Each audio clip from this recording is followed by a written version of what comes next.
एक ही विकल्प है। मैं एक बात कहता हूं, आप सबसे बता रहा हूं, आप रामायण घर घर में रखो और अर्थ सहित गीता प्रेस गोरखपुर की रामायण जो बड़ा साइज की है उसको रखिए। आप नित्य जो है रामायण को पढ़ने के लिए 5-10 मिनट का समय निकालिए। आपको हमारा समय नहीं निकलता है, बहुत ही व्यस्त लाइफ है, समय निकलता ही नहीं। मैं एक बात कहता हूं, बहुत से ऐसे लोग बैठे हैं जो सुबह सुबह जगते हैं, चाय और अखबार दोनों, अखबार पढ़ते हैं और चाय पीते हैं। बोलो पीते हैं कि चाय पीते हैं और अखबार पढ़ते हैं। चाय न मिलेगी तो घूमेंगे इधर उधर, और अखबार पढ़ने को नहीं मिलेगा तो इधर उधर घूमेंगे। अखबार क्यों नहीं आया, क्या बात हो गई? चाय क्यों नहीं मिली, क्या बात हो गई? चाय और अखबार के बिना नहीं रह सकते हो। पढ़ते हो अखबार, चाय पीते हो, ये दोनों ही नुकसान करते हैं। चाय भी हानिकारक है और अखबार की भाषा भी हानिकारक ही है। क्यों? जब जब भी पेपर को पढ़ोगे उसमें समस्याएं लिखी होंगी। बोलो लिखी होंगी कि नहीं? घर से लेकर के देश तक की समस्या, देश से लेकर के विदेश तक की समस्याएं, समस्याएं ही समस्याएं। अच्छा एक बात आपको बताएं, आपने अखबार पढ़ा और चाय पी, तो चाय पीने के बाद आप तुरंत गए कहाँ? स्नान करने। अब हम वो शब्द नहीं बोलना चाहते, कहाँ गए है नहीं, आप बाथरूम में चले गए। अच्छा भाई, पेपर पढ़ने के बाद आपने क्या किया? बोले पेपर पढ़ने के बाद आपने उस पेपर को अलग फेंक दिया। किसी ने कहा कि आपने अलग क्यों फेंक दिया? बोले अब हो गया ये रद्दी।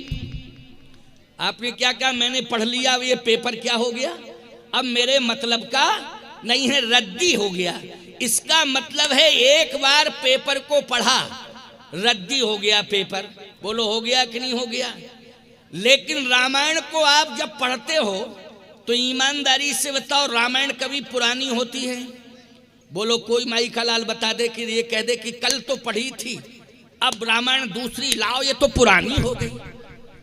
तुम्हारे दादा परदादा कई पीढ़ियों से बोलो रामायण पढ़ते आए कि नहीं पढ़ते आए? क्यों? आखिर कागज रामायण में भी है और कागज अखबार में भी है।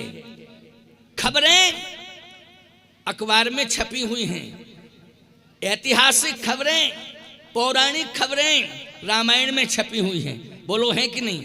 लेकिन एक को पढ़ा आपने, वो रद्दी हो गया, और दूसरे को पढ़ा, उससे श्रद्धा उत्पन्न हो गई। बोलो हो गई उत्पन्न कि नहीं? कारण क्या है? कारण यही है, अखबार जगत से जुड़ा है और रामायण जगदीश से जुड़ी है। जो जगत से जुड़ता है वो नश्वर माना जाता है, और जो जगदीश से जुड़ता है वो अमर हो जाता है, उसका अस्तित्व बढ़ जाता है। इसलिए मैं कहता हूं कि संसार में रह करके भगवान से जुड़ो, संसार में रहकर भगवान से जुड़ो, और भगवान से जुड़ो तो भगवान की जो कथा है उससे जरूर जुड़ो, और भगवान की कथा रोज पढ़ो। रामायण पढ़ोगे अर्थ समझ में आएगा, तुम्हारे जीवन की कोई समस्या होगी, ऐसा प्रसंग रामायण में पढ़ने को मिल जाएगा कि तुम्हारी समस्या पढ़ते ही समाप्त हो जाएगी। बोलो हो जाएगी कि नहीं? इसलिए रामायण को पढ़ने में थोड़ा 5-10 मिनट, चाहे 5 मिनट, और अर्थ जरूर पढ़ लिया करो। नहीं समझ में, चौपाई अगर समझ में आ गई अर्थ तो ठीक है, नहीं आ रहा तो नीचे एक निगाह डाल लो कि इसका अर्थ क्या है। नहीं खोपड़ी खराब करो मोहल्ला भर की, अर्थ समझ में नहीं आ रहा, चौपाई पढ़ के मोहल्ला भर की खोपड़ी खराब।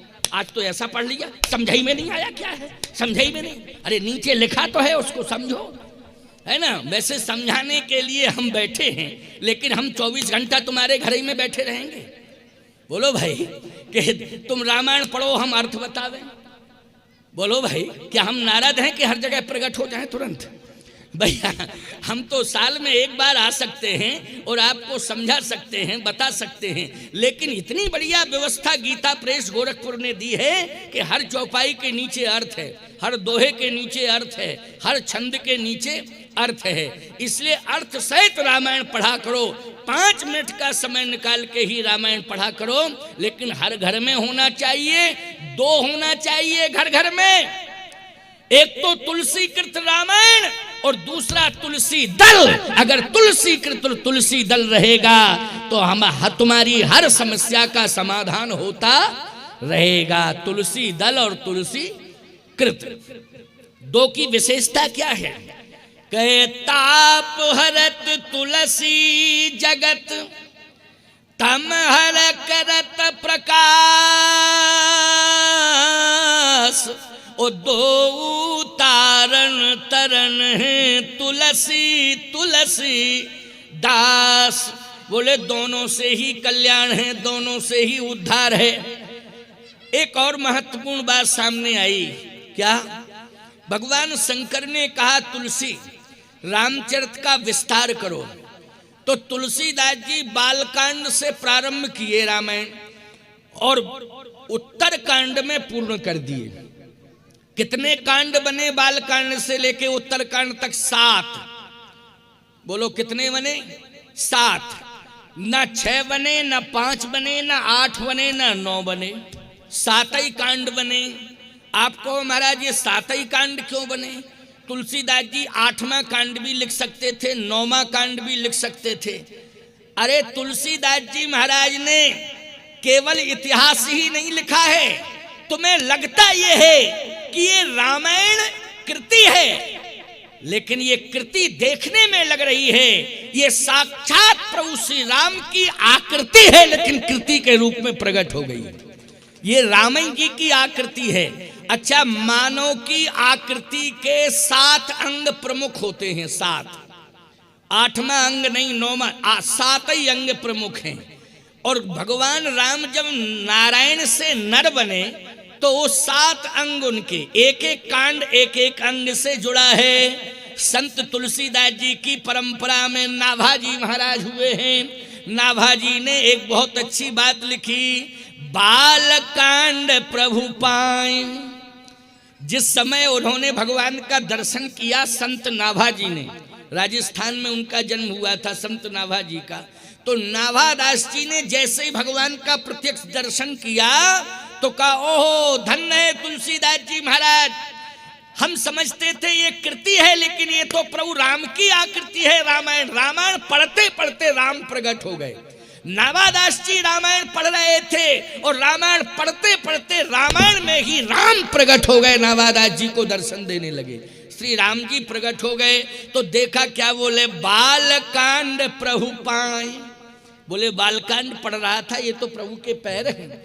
बालकांड प्रभु पाए, अयोध्या कटि मन मोहे। ओ उदर बनो आनंद हृदय किसकिंधा सोहे। सुंदर ग्रीव मुखार बिंद कहे लंका गायो। सुंदर ग्रीव मुखार बिंद कहे लंका गायो। रावण कुंभकर्ण घननादि आदि समायो। उत्तर मस्तक कांड है यही विधि तुलसीदास भन। आदि अंत लो जानिए यह रामायण श्री राम तन। ये रामायण तो श्री राम जी का ही तन है। एक एक कांड एक एक अंग का प्रतिनिधित्व कर रहा है, इसलिए 7 अंग हैं प्रमुख शरीर के, ऐसे ही 7 कांड हैं। ये भगवान का ही स्वरूप है। प्यारे, उत्तर कांड में एक महत्वपूर्ण बात, वो क्या? कांड तो सभी महत्वपूर्ण हैं, लेकिन उत्तर कांड में ही एक विशेषता है। वो विशेषता ये है कि उत्तरी कांड में रामराज हुआ। रामराज किस कांड में हुआ? उत्तर कांड में। अच्छा, राम का जन्म किस में हुआ? बोले बालकांड में। राम जी का विवाह किस कांड में हुआ? बोले बालकांड में। लेकिन राम जी का राज्याभिषेक किस कांड में हुआ? उत्तर कांड में। उत्तर कांड है जिंदगी की फलश्रुति, जीवन की फलश्रुति। ये फलश्रुति है। संपूर्ण जिंदगी में जितने भी प्रश्न हैं उन सभी प्रश्नों का उत्तर उत्तर कांड में है। पूरा उत्तरकांड पढ़ना, पूरा उत्तरकांड पढ़ना। जिंदगी में जितने भी तुम्हारे समस्याओं के पहाड़ खड़े हो गए हैं, उन समस्याओं के पहाड़ों को ध्वस्त करने में उत्तरकांड बहुत बड़ा सहयोगी है। हर समस्या का समाधान उत्तरकांड पढ़ने से मिल जाएगा। लेकिन पढ़ना पड़ेगा तुम्हें उत्तरकांड, बालई कांड नहीं पढ़ पाते, उत्तरकांड कहाँ से पढ़ोगे? फुर्सत ही नहीं है। लोग कहते महाराज फुर्सत नहीं, क्या करें? हमने कहा भैया कभी कभी तो फुर्सत निकाल लिया करो। कहे रामायण पढ़ने की फुर्सत नहीं। हमने कहा एक बात बताओ, चाय पीने की फुर्सत? बोले वो तो निकालनी पड़ती है फुर्सत। हमने कहा भोजन करने की फुर्सत, खाना खाने की? बोले वो तो खाना के लिए फुर्सत निकालनी ना पड़ेगी। और बोले काम करने के, बोले कामों करने के लिए फुर्सत निकालनी पड़ती है। काम तो करना ही पड़ेगा महाराज, इसके लिए समय निकालना ही पड़ेगा। कहे काम करने के लिए समय निकालते हो, खाना खाने के लिए समय निकालते हो। मैं कहता हूं राम कथा सुनने के लिए फुर्सत क्यों नहीं मिलती? कहे महाराज व्यस्त लाइफ है, फुर्सत नहीं मिलती। हमने कहा कभी कभी निकाल लिया करो समय। कहे महाराज सोचेंगे लेकिन फुर्सत है नहीं। एक गांव में महात्मा जी गए थे कथा कहने के लिए। उन्होंने 9 दिन तक कथा सुनाई उस गांव में। पूरा गांव क्षेत्र आया, लेकिन एक व्यक्ति गांव में इतना व्यस्त था कि एक दिन नहीं आया। महात्मा जी ने कहा पहले ये बताओ गांव का कौन व्यक्ति ऐसा है कि जिसने कथा नहीं सुनी? कहे महाराज पूरे गांव ने कथा सुनी, एक व्यक्ति कथा में नहीं आया। क्यों नहीं आया? बोले महाराज उससे फुर्सत नहीं है। क्या करता रहता है? बोले काम लंबा चौड़ा है उसके जीवन में, इसलिए वो काम ही में व्यस्त रहता है, उसे फुर्सत नहीं। महात्मा जी ने कहा मेरा संदेश सुना दो कि भैया काम धाम तो लगा रहेगा, लेकिन एक दिन की ही फुर्सत निकाल लो। 9वां दिन है, उस दिन फुर्सत निकल आए। लोगों ने कहा बोले हम जरूर आएंगे जरूर आएंगे। कथा पूरी हो गई, आया ही नहीं। महात्मा जी ने कहा जिसे फुर्सत नहीं मिल रही थी कह रहा था आऊंगा, आया कि नहीं? कहे महाराज आज तो और ही काम बढ़ गया, उसका फुर्सत है ही नहीं। महात्मा जी ने कहा हम 2 दिन की कथा और बढ़ा रहे हैं, 9 की जगह 11 दिन की ये देते हैं। उससे कहो 2 दिन में 1 दिन फुर्सत निकाल ले। लोगों से कहा नहीं जरूर आऊंगा, मेरे कारण 2 दिन की कथा बढ़ी, लेकिन वो 2 दिन भी नहीं आया, 11 दिन पूरे हो गए, फुर्सत नहीं मिली। महात्मा जी ने कहा 12वें दिन हम सुबह सुबह निकल जाएंगे। लेकिन जैसे ही महात्मा लगभग 6 बजे निकलने वाले थे, पूरे गांव में हाहाकार मच गया। महात्मा जी ने कहा क्या हुआ क्या हुआ क्या हुआ? बोले एक व्यक्ति का हार्ट फेल हो गया। किसका हार्ट फेल हो गया? अरे महाराज उसके बड़े लंबे चौड़े काम धाम थे, बड़ा व्यस्त रहता था। अरे बोले वही जो कथा में नहीं आ पाया। कहे महाराज हाँ वही कथा, फुर्सत ही नहीं थी। महात्मा बोले तो अब क्या बतावें भगवान की क्या लीला है। इतने में गांव वाले, पूरा गांव उसके पीछे पीछे, और उसके लड़के उसको ले जा रहे थे, अंतिम यात्रा जिसको बोलते हैं, उसको ले जा रहे थे स्मशान पर। महात्मा जी बीच रास्ते में ही उनका यज्ञ स्थल था, उनका पांडाल बना था, उनका प्रवचन स्थल था। महात्मा जी ने खड़े होकर कहा रुको। गांव के लोगों ने कहा कि मुर्दे को रोकना नहीं चाहिए। महात्मा जी ने कहा मैं कह रहा हूं कि इसको रोक दो। लोगों ने कहा कि महात्मा चमत्कारी है, हो सकता है कि प्राण फूंक दे, ताकत है, महात्मा है, इसलिए रोक दो। रोक दिया मुर्दे को। कहे इसको नीचे रख दो। कहे नीचे तभी रखा जाएगा जब कुछ चमत्कार हो। कहे रखो तो। रख दिया लोगों ने। अब महात्मा जी गए सो कान में लग के कुछ कहना शुरू किए। 15 मिनट हो गया। लोगों ने कहा न हिल रहा है न डुल रहा है मुर्दा, अगर कुछ मंत्र में ताकत है तो इसको जगाओ, इससे कुछ बुलवाओ, इसे चलाओ। महात्मा बोले डिस्टर्ब मत करो, हमें अपना काम करने दो, तुम बीच में क्यों बोल रहे हो फालतू के। लोगों ने कहा हल्ला मत करो, चमत्कार होने ही वाला है। महात्मा डांट रहा है, इसका मतलब है कि कुछ ना कुछ दमखम तो है ही है। अब महात्मा जो है कान में पता नहीं क्या कहे जाए। 1 घंटा हो गया। लोगों ने कहा 1 घंटे से क्या कर रहे हो? महात्मा जी बोले 11 दिन तक फुर्सत नहीं मिली, आज से फुर्सत मिली, कथा सुना रहे इसको।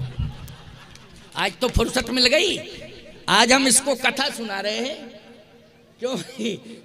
तो कहने का मतलब ये है जिंदगी जब तक रहेगी, जिंदगी जब